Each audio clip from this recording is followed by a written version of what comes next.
Hey everyone, it's Michael Goosebumps fan. It's been a long time. I think it's been like 9 months, 9.5 months since my last video for the last season of Goosebumps live action show on Disney Plus, and I missed you all. I've been kind of like trying to upload on my other channels, and sometimes too much and sometimes too little, and I haven't uploaded anything on here because I've had nothing to talk about really. I haven't been in the mood to read new Goosebumps books like at all, and I don't know what's wrong with me. I just haven't been wanting to do it. I have the one I'm about to review, but I also have the next two House of Shivers books I just haven't touched yet. I was going to make a video about the Goosebumps Disney Plus show getting canceled. Never could get it done in a timely manner. Too much was happening at the time. I was busy. But I finally got around to reading this one I bought in Tennessee this year at a Books A Million. And I figured I'd go ahead and get a review for you guys. I read the whole thing last night in like 40 minutes. I loved it. Really cool time, but this is another Goosebumps graphic novel adaptation of one of the old OG 62. This time, I think is what, the third book ever published at the time back in the day, which is wild. We're talking like 3 months into the Goosebumps franchise existence back in 1992, finally getting a comic adaptation. This is Goosebumps the graphic novel Monster Blood. It's adapted by Maddie Gonzalez. And if that name sounds familiar and you saw my review last year, I reviewed the Haunted Mask adaptation she did to comic. And this is very inspired by manga and anime humor and whatnot. If you love that kind of thing, definitely check out Haunted Mask, definitely check out this. They're very different from the other Goosebumps graphics series, which is kind of what they're a spin-off of. These are a lot better than something like the terrible IDW comics I reviewed back in the day. I really, really loved Maddie Gonzalez's work. I probably keep saying her name wrong. I'm sorry. I'm so bad with names, dude. You guys know this. But this whole channel is like nothing but R.L. Stine, so like it's not hard to say R.L. Stine, except for my southern drawl. So anyway, Maddie is incredibly talented, and she impressed me even more, not only with her Haunted Mask adaptation last year, or was it the year before? Pretty sure it was last year. But then she went on an interview for the Goosebumps Crew podcast, who I recommend as well. Those guys are great. They've invited me on like a million times, and I keep having to turn them down because of my work schedule. But they're great. They had a great interview with her, and she just won me over even more. She's already incredibly talented on her work with the Haunted Mask in this book. But when I saw that interview months ago, she just seems like a really sweet, actual Goosebumps fan. And I say actual Goosebumps fan because she doesn't seem like the type of person who just got hired on to do a project like in Hollywood or something and doesn't know what they're talking about and doesn't know anything about the franchise. You can tell with her doing the art and the kind of adaptation of lines and the stories and everything with this and Haunted Mask, you can tell she's a fan and that she's familiar enough. She doesn't have to read everything, but she's familiar enough to give you exactly what you want as a Goosebumps fan. And we older fans who grew up on this franchise, we have the freaking book cover details memorized and stuff, artist names, all of that. Character names, even though all the characters are kind of the same most of the time outside of Carly Beth. She even knows how to show appreciation to people like me, and you guys who are older fans too. And it's something great for the younger and the older generations to enjoy an old classic Goosebumps story. That being said, many of you know with my reviews of the Monster Blood books and episodes and all of that, not a big Monster Blood guy. So when I heard this was coming out, I was excited because Maddie Gonzalez was working on it again. I hope she gets way more. I hope she keeps getting adaptations to do because I think she is fantastic and she's an actual fan. You can tell. You can just tell. But on the other hand, it was a Monster Blood book, so I was like, I don't know if I want that. But the cover here, I wasn't super in love with. This is basically the same art style of the inside of the book. Here's a little bit of non-spoiler coloring and stuff. It's very much like these newer Five Nights at Freddy's types of comics. I see it like Walmart and stuff, which I haven't read. Are they any good? I doubt it. I read this because it's Goosebumps, and now because it's Maddie Gonzalez and Goosebumps. This is not a 100% faithful adaptation to Monster Blood. Neither was the Haunted Mask one with Haunted Mask. There would be little things that Maddie would do to add on to R.L. Stine's story, whether it be inside jokes with Goosebumps fans, whether it be a toy in the background. In this case, like there's one, I think it was a watch or a clock I remember, that had Curly's face on it, the skeleton, for Goosebumps, the old mascot back in the day, before Slappy took over. Little things like that are what I'm talking about when I talk about how it bridges both older and younger generations into a really cool new audience, which is like the fan club, you know, and this book does that too. Yeah, I would say overall, from what I remember, I have not read Monster Blood since back in the day when I reviewed it for the channel. I just don't reread that one very often, like I do with You Can't Scare Me or some of the Slappy books and whatnot.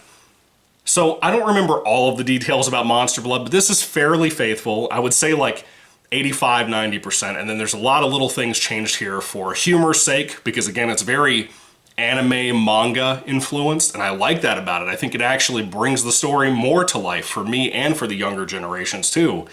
I love all the changes.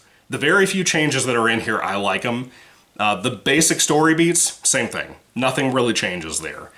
For anybody who doesn't know about Monster Blood or the story or anything about it, I guess I'll just briefly cover that. Basically, I have a young man named Evan who has a dog named Trigger. Trig, he goes by sometimes too. His parents have to go do some stuff, and they basically ship him off to live with his Aunt Catherine for a few weeks, or like a month or something like that. And Aunt Catherine is on his dad's side, by the way. The dad has told him different stories about her, and he's kind of worried because the dad kind of isn't crazy about her either. I don't think the mom, by how it's written in here either, and from my memory for that matter, I don't think the mom ever met this lady either. But Evan is kind of worried that she's going to be like a witch or a crazy of some sort. She has like a bone necklace around her neck. And he gets there and she has like a really mean cat. There's like other cats that hang around the neighborhood and stuff, kind of weird too. And eventually, when he's hanging out with a new friend of his, the girl on the cover here, I cannot remember her name to save my life. When they start hanging out and become friends, they go to like an antique shop, which to me was one of the best scenes in the whole book. I loved all the little throwbacks to different things, like Attack of the Mutant is referenced in here. I'm not going to tell you anything about what the reference is. It's kind of a really cool modern day retelling of the old book. Like you'll have things like references about like old gaming consoles and like current day prices of old games for old gaming consoles. You'll have little gags like that in the background and sometimes in the forefront that I feel like are just not appreciated enough. They really bring this to life. Kids have cell phones in this, but they're barely used. Which, of course, when the original Monster Blood book came out in '92, we didn't really have cell phones that much yet. It definitely wasn't a thing kids had. So that stuff was fun. I love the coloring in the book. I think whoever did the coloring in here is fantastic. The art, like I said, is kind of, it's very simplistic, but I'm okay with that. That allows Maddie to put out a book a year. I'm cool with that. That would be great to me because I think her work is fantastic.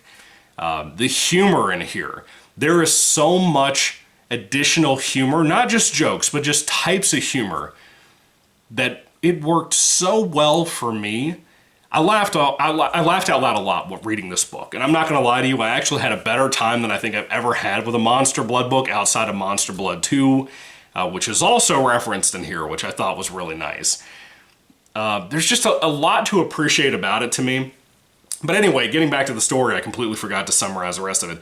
Evan and his friend happened to buy this container for $15. It's an old toy, and it turns out to just be green slime, which we used to have in the 90s, and it kind of made a thing, like a comeback a couple of years ago at like Michael's and different places, craft shops and stuff, and now it's dead again, so it'll be like another 30 years till we see slime ever be a thing again. But that slime keeps kind of expanding, and at one point, somebody consumes the slime, and weird things happen to that person because they ate this slime. Now, I don't want to give away too much. This is a spoiler-free channel, you guys know that. I don't want to tell you too much in case you haven't read the OG book, in case you would prefer that over this. I think this is so much better than the original Monster Blood.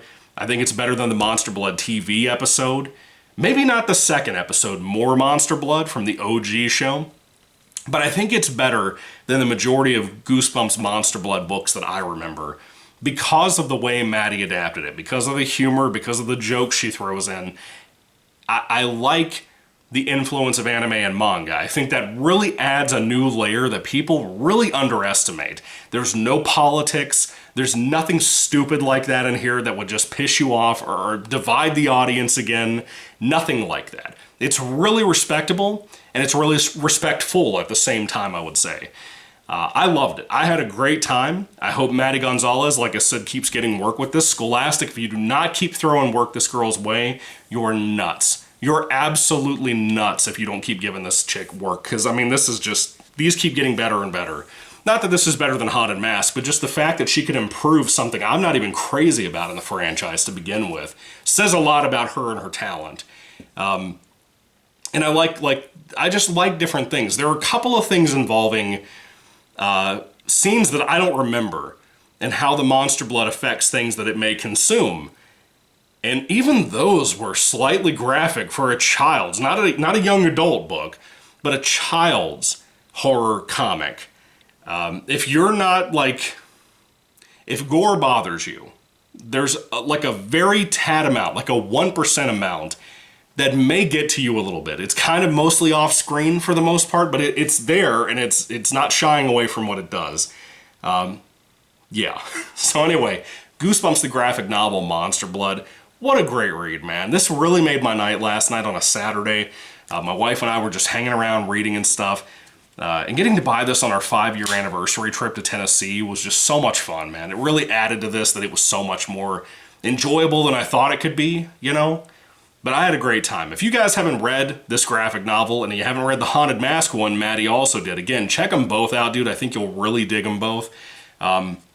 If I had to rate this Goosebumps graphic novel Monster Blood book on a 5-star basis like I usually do, I would probably lean towards about a 4 out of 5 stars, mainly because of entertainment value, and I like the jokes. I like the reference of, like, the 90s and stuff, even though it takes place now in this version. I like that stuff. It makes a really good middle ground amongst everything that I wanted it to do. I don't know what I was really expecting going in. I was just hoping it was a better version of that story, and to be honest with you, it was. It really was for me. So I know I'm late to reviewing this. I know I'm late to reviewing the other stuff and whatever, but forgive me for that. I missed you guys. I'm really thankful for you. And I'd love to hear down in the comments what you think about Monster Blood. Is this a good book? Do you like the series? How would you rank them all out? I'd love to hear all that down below too. So anyway, thank you all for watching, guys. I appreciate you for being here. Hopefully I'll have a couple of more House of Shivers reviews for you at some point. I don't think there's been any kind of like side Goosebumps book reviews or Goosebumps books get released that I'm not realizing I missed. If there are, let me know. I'd love to grab them up because I collect them, even though I moved the collection down to this final row over here because the other channels took more of a movie focus and whatnot. But, you know, I don't read them as much anymore since I've read everything and I've reviewed everything except for these. So I just don't have a need to get them right here in the camera frame aside from the other Goosebumps stuff I have behind me. Anyway, I'd love to hear everything you have to say about all the new stuff. Just don't spoil anything for anybody. I think it's important not to do that because not everybody's read everything. Not everybody's bought everything, so just be cautious of that. What do you think about the Monster Blood graphic novel? Thank you all for watching, guys. I hope if I don't get to make another video for you, and I hope I do, God willing, have a happy Halloween. I hope you guys are doing great. I miss you. Come visit my other channels if you want. I don't really upload as much as I try to, but I'm not faithful enough to those like I was with this channel for 5 years, so it's sad, but it's true. It's part of getting older. It's part of getting older, folks. I am now in my 30s, just so you know, and I feel like it. So like all of my wants to do YouTube and stuff are kind of dying, to be honest with you. I never thought that would happen. I never thought that would happen. I've been doing this off and on since I was like 15 or 16 or something. And yet I feel like all of that love for this kind of thing is just slowly dying off. But I'm glad I have you guys, because you guys bring some fun to this. You guys comment, you talk amongst yourselves and stuff in my comments. And I'm thankful for you all. I still talk about you all the time. I know it's weird after not uploading for like 9 months, but I still talk about you guys. Anyway, thank you guys in the community. God bless you. Can't wait to talk to you again. Let me know your thoughts on this book down below. Sorry for all the rambling. I just had to get all this off my chest about how much I miss you. Hope you're doing well. Check out the book if you haven't seen it. God bless you guys again. Goodbye. That was weird. Let's say that again. Goodbye, because I'm not going to re-record the whole video.